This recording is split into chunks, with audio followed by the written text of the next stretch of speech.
Hey guys, we're going to do something a little bit different today. I am fresh from my surgery and I promised you all that I was going to do some Vicodin to Up solo reviews. So here I am. Today I'm going to be talking about Red Orchestra 2 for the PC. I have not seriously played an FPS game since the days of the N64.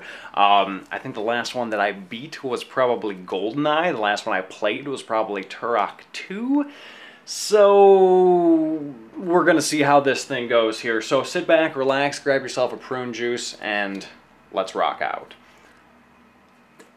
If I could sum up Red Orchestra 2 Heroes of Stalingrad in one sentence, it would be damn good looking and damn realistic. And I knew this was going to be damn realistic as soon as I took a look at the controller configuration. I was trying to set this up with one of my Logitech kind of joy pads and soon realized that would be completely and utterly impossible. So you get to play as either the Nazis or the eventually unlockable Allied Russian forces. Again, it starts you off with the Nazis and starts you off with this kind of like cool 2D looking sort of cutscene, adds a little bit of flavor to it, and then throws you into a tutorial.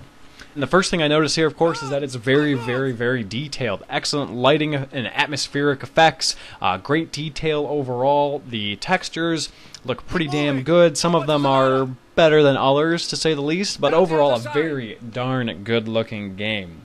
Another cool thing about this that adds to the realism is that there are no crosshairs. You have to shoot down the iron sights of your gun, and there's actually a button you press, it's Shift, that allows you to control your breathing, which is actually pretty cool, pretty realistic. It has kind of a zoom-in sort of effect that makes you all the more accurate.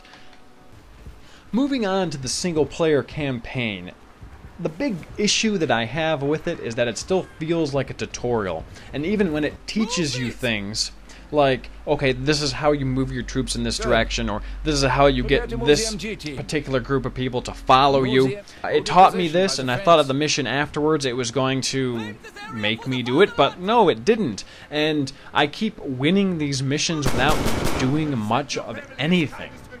I keep dying, never knowing who is actually shooting me except for a few rare instances, and I keep winning, even though I've basically done nothing other than die.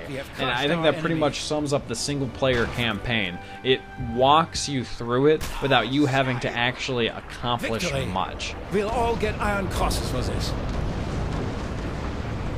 In both the single-player and the multiplayer campaign, you must rely on an excellent use of a cover system to survive. In fact, you can pretty much cover with almost any sort of object. And the multiplayer mode is especially challenging because it forces you, in most instances, to function as a team. And in that way, because of the challenge and because of the teamwork that's required to succeed, the multiplayer I found was a much more rewarding experience, which shouldn't come as that much of a surprise since nowadays most people don't purchase an FPS for the single-player campaign.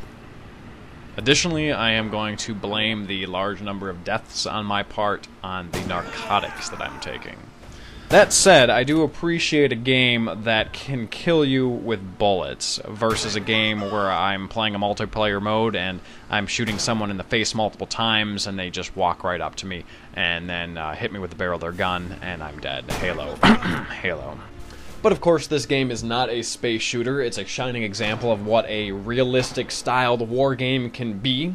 So if you're into that type of thing, I'd say I'd recommend it for the multiplayer. If not, then ultimately I would steer clear. Well guys, thanks for watching. I hope you enjoyed my solo review. Make sure to go to our website, fan us on Facebook, follow us on Twitter, all that good stuff. Catch you all next time.